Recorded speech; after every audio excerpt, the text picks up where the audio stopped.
ఎన్నికలకు ముందు ఆ జిల్లాలో 3 పార్టీల మధ్య సమన్వయ కమిటీ భేటీ జరిగింది. అయితే అధికారంలోకి వచ్చాక దాని ఊసేయలేదట. సంగతి ఏంటంటే సమన్వయ కమిటీ మీటింగ్ పై 3 పార్టీల నేతల మధ్య సమన్వయమే కుదరడం లేదట. కూటమిలో జూనియర్ పార్ట్నర్స్ అయినా తమకు ఏ కార్యక్రమాల్లో కూడా ప్రాధాన్యత ఇవ్వటం లేదని మిగిలిన 2 పార్టీలు పెద్ద పార్టీపై రుసరుసలాడుతున్నాయట. కనీసం సమన్వయ కమిటీ భేటీ పెట్టండయ్యా, సమస్యలు చర్చించుకుందాం అంటే కూడా కూటమిలో బడే భాయ్ పట్టించుకోవడం లేదట. దీంతో చోటే భాయ్లు మండిపడటమే కాదు, లోకల్ వార్లో తమ సత్తా చాటేందుకు ఉమ్మటి జెండాను పక్కన పెట్టి సొంత అజెండాలకు తెరలేపుతున్నారట. ఇది కాస్త కూటమి పార్టీల మధ్య గ్యాప్ తెచ్చిందట. ఇంతకీ ఏదా జిల్లా? ఎన్నికలకు ముందు ఒకే మాట ఒకే బాట, అధికారం వచ్చాక ఎవరికి వారే యమునా తీరే. సమన్వయ కమిటీపై కుదరని సమన్వయం, సిక్కోలు చిత్రం, సొంత అజెండాల విచిత్రం. ఉత్తరాంధ్రలోని ఉమ్మడి శ్రీకాకుళం జిల్లాలో టీడీపీ జనసేన మధ్య అస్సలు పోసగడం లేదట. కూటమి అధికారంలోకి వచ్చినప్పటి నుంచి జిల్లాలో టీడీపీ జనసేన బీజేపీ నేతలు ఎవరికి వారు యమునా తీరే అన్నట్టుగా ప్రయాణం చేస్తున్నారట. 2024 ఎన్నికలకు ముందు టీడీపీ జనసేన బీజేపీ నేతల మధ్య శ్రీకాకుళంలో సమన్వయ కమిటీ సమావేశం జరిగింది. అయితే అన్ని అంశాల్లో చర్చించుకుని సమన్వయంతో ముందుకు వెళ్దామని 3 పార్టీల నేతలు తీర్మానం చేశారు. ఆ సమావేశం జరగడానికి ఎంపీ రామ్మోహన్ నాయుడు చొరవ తీసుకున్నారు. అయితే జిల్లాలో 3 పార్టీల మధ్య మొదటి చివరి సమన్వయ కమిటీ భేటీ కూడా అదేనట. అయితే కూటమి అధికారంలోకి వచ్చాక టీడీపీ జనసేన బీజేపీ నేతలు పెద్దగా కలిసింది లేదు, సమావేశమైంది లేదు. పైగా జిల్లాలోని 3 పార్టీల నేతల మధ్య ఏర్పడ్డ గ్యాప్ అలాగే కంటిన్యూ అవుతోందట. కూటమి ప్రభుత్వం ఏర్పడ్డాక సమన్వయ కమిటీ సమావేశం ఏర్పాటు చేయాలని జనసేన బీజేపీ నేతలు కోరినా టీడీపీ నేతలు దాటివేస్తూ వచ్చారట.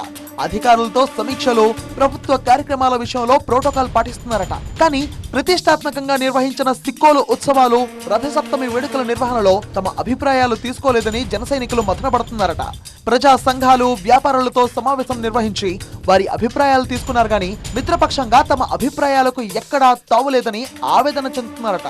కీలకమైన Srikakulam urban development SUDA chairman గా జనసేనకు చెందిన కొరికాన రవికుమార్ ఉన్నారు. కానీ ఆయనకు సైతం అధికారిక సమీక్షలు, సమావేశాల్లో ఎక్కడా చోటు లేదని గుసగుసలు వినిపిస్తున్నాయట. 3 పార్టీల పొత్తుల్లో భాగంగా శ్రీకాకుళం ఎంపీ రామ్మోహన్ నాయుడుకి కేంద్ర మంత్రి పదవి దక్కింది.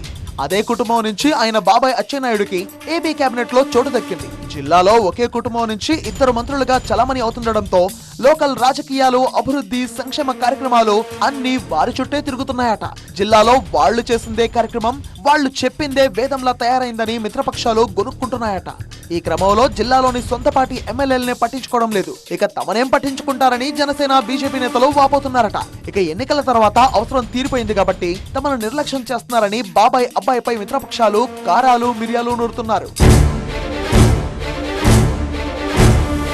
దీనికి తోడు జిల్లాలో మిత్రపక్షాలకు అంత సీన్ లేదని బాబాయ్ అబ్బాయి అనుకుంటున్నారని జనసేన బీజేపీ నేతలు భావిస్తున్నారట. తమ పరిస్థితిని తమ పార్టీల అధిష్టానం పెద్దల దృష్టికి బీజేపీ, జనసేన నేతలు పలుమార్లు తీసుకువెళ్లారట. దీంతో టీడీపీపై ఆధారపడి ఎదురు చూడడం కంటే తమ సొంత జెండాలతో, అజెండాలతో ముందుకు వెళ్లాలని లోకల్ బీజేపీ, జనసేన నేతలు ఓ నిర్ణయానికి వచ్చారట. స్థానిక సంస్థల ఎన్నికల్లో తమ సత్తా చూపిస్తామంటున్నారట జనసేన బీజేపీ నేతలు. మరోవైపు యాదృచ్ఛికంగా జరిగిందో లేక లోకల్ లీడర్ల మొర విన్నారో కానీ జనసేన నేత ఎమ్మెల్సీ నాగబాబు ఎచ్చర్ల నియోజకవర్గాన్ని నోడల్ నియోజకవర్గంగా ఎంచుకున్నారు. లావేరులో తన క్యాంపు కార్యాలయాన్ని ప్రారంభించి జిల్లా జనసేన కేడర్లో జోష్ నింపుతున్నారు. చినుకుపడితే చిత్తడిగా మారుతున్న శ్రీకాకుళం ఆర్టీసీ కాంప్లెక్స్ ను కొద్ది నెలల క్రితం నాగబాబు పరిశీలించారు. ఆ తర్వాత మడ్డువలస కాల్వ పనులను పరిశీలించి స్థానిక రైతులతో భేటీ అయ్యారు. ఈ 2 కార్యక్రమాలకు స్థానిక ఎమ్మెల్యేలకు సమాచారం ఇవ్వకుండానే నాగబాబు పర్యటించారు. దీనిపై అప్పట్లో టీడీపీ నేతల నుంచి విమర్శలు వినిపించాయి. వాళ్ల అభ్యంతరాలను పట్టించుకోకుండా తమ పని తాము చేసుకుపోతున్నారట జన సైనికులు. మరోవైపు మంత్రి నాదెండ్ల మనోహర్ కూడా జిల్లాలో అధికారిక పర్యటనలు, సమీక్షలు నిర్వహిస్తూ జిల్లాలో జనసేన ఉనికిని చాటుతున్నారు. ఇలా నాగబాబు, నాదెండ్ల మనోహర్ తమ పర్యటనల ద్వారా జిల్లా పార్టీ కేడర్ కు దిశానిర్దేశం చేస్తున్నారట. అటు జిల్లా బీజేపీ శ్రేణులు సైతం ఉమ్మడి జెండాను పక్కన పెట్టి సొంత అజెండాతో జనంలోకి వెళ్తున్నారు. సమస్యల పరిష్కారం పేరుతో ప్రతి సోమవారం ప్రజల నుంచి వినతి పత్రాలు స్వీకరిస్తున్నారు. స్పందన కార్యక్రమంలో వాటిని జిల్లా కలెక్టర్ దృష్టికి తీసుకువెళ్లి పరిష్కారానికి కృషి చేస్తున్నారు. మరోవైపు పాలకొండలో TDP in-charge Padala Bhudevi, Janasena MLA Nimmakka జయశంకర్ల మధ్య ఉప్పు నిప్పులా మారిందట పరిస్థితి. అక్కడ ఇరు పక్షాలు ఒకరిపై మరొకరు బహిరంగంగా ఆరోపణలు చేసుకుంటూ రోడ్డెక్కుతున్నారు. అక్కడ మంత్రి అచ్చెన్నాయుడు తెర వెనుక నుంచి రాజకీయాలు నడుపుతున్నారనే ఆరోపణలు వినిపిస్తున్నాయట.